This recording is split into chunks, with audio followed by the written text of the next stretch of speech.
The earth was still young, untouched by the empires and kingdoms that would one day cover it. The rivers ran pure, the soil was fertile, and the sky held the clarity of a world freshly spoken into existence. Yet, beneath this beauty, a darkness was already taking root. In a lonely field, far from the tents of their parents, Cain stood over the lifeless body of his brother Abel. His hands trembled, stained with blood that seemed to scream from the ground beneath him. The wind was still, the air heavy, as if creation itself was holding its breath.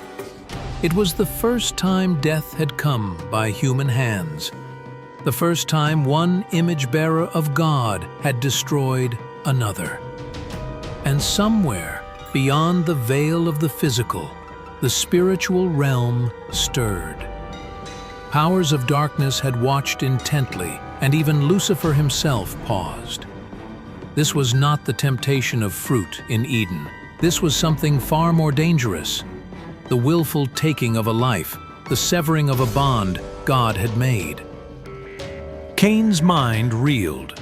He had thought, perhaps, that ending his brother's life would silence the gnawing envy, the divine rejection that had eaten at him for days.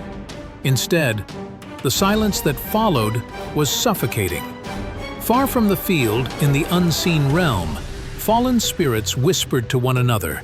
They had not expected this so soon. The firstborn of mankind had spilled blood, and it had not been coaxed from him by a legion. It had come from his own festering pride. Lucifer knew the implications. If one man could kill another without demonic possession, then mankind was already capable of echoing the rebellion of the angels. But even for him, this was dangerous ground. A murder in Eden's shadow meant the curse was deepening, and the curse always had consequences.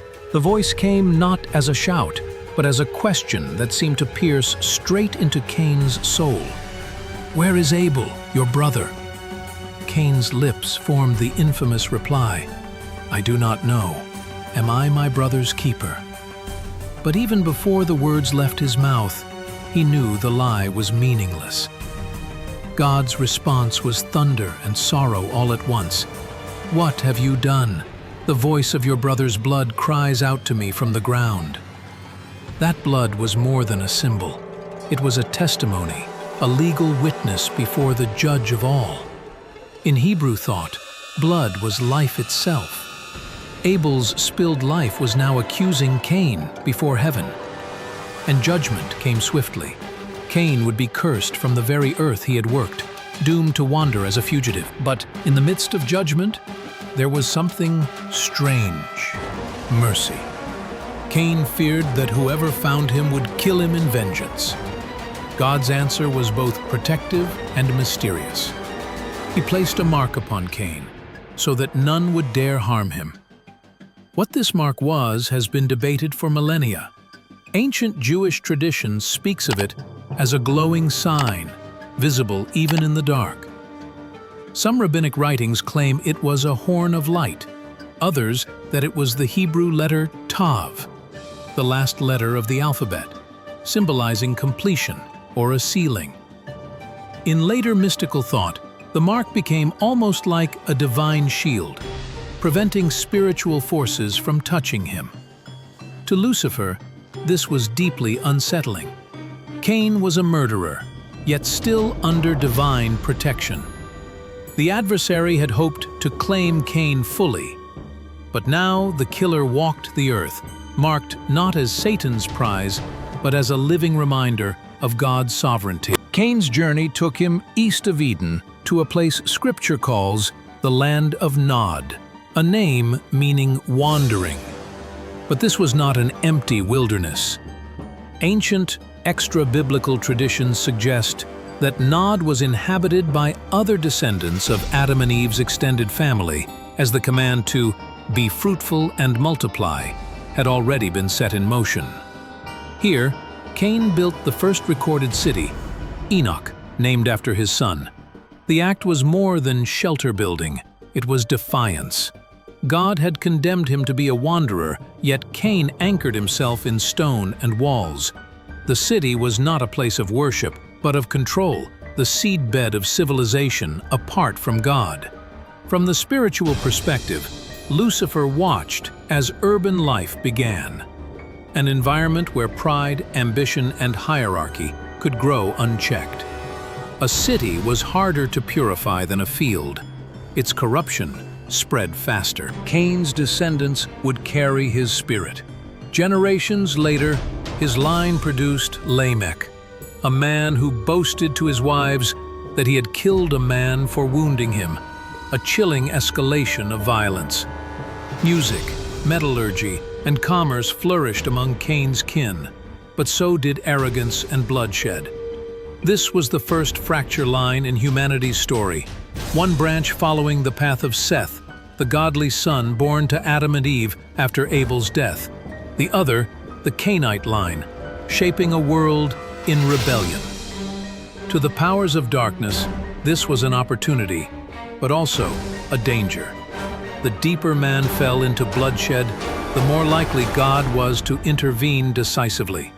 And Lucifer, above all, feared another judgment like the one that had cast him from heaven. In the courts of heaven, Abel's blood still spoke. The book of Hebrews would later say it spoke a better word than the blood of later sacrifices, not because it redeemed, but because it bore pure, uncorrupted testimony. Abel had died in faith, offering to God the best of his flock. His blood became a prophetic shadow of the sacrificial system that would come centuries later. Ancient Jewish midrashim even suggest that Abel's soul was received directly into the presence of God, becoming a witness against the corruption of Cain's line. To the demonic realm, this was troubling. The righteous dead were not lost, they were guarded. And that meant the hope of redemption for mankind was not extinguished. Lucifer had sought to twist man's worship into resentment, to turn brother against brother. He had succeeded, yet the outcome was not the triumph he expected. Cain's curse and mark set a boundary even he could not cross. Abel's blood had entered heaven as a testimony, setting a legal precedent in the spiritual realm. God himself would deal with sin directly, without surrendering his creation to the enemy. The adversary understood something now. If one man's blood could cry out for justice, then another man's blood, shed in the fullness of time, could cry out for mercy. And that thought chilled him more than the wrath of God's angels. Life went on. Generations multiplied, cities rose, and the memory of Abel faded among men, but not in heaven.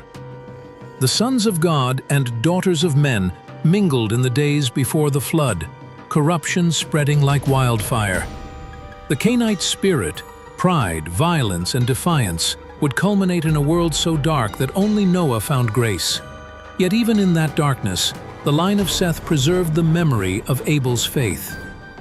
Oral traditions of the early patriarchs kept alive the story of the first righteous man to fall, not as a victim of fate, but as a testimony to the cost of true worship. Thousands of years later, on a hill outside Jerusalem, another innocent would be slain by his own brothers.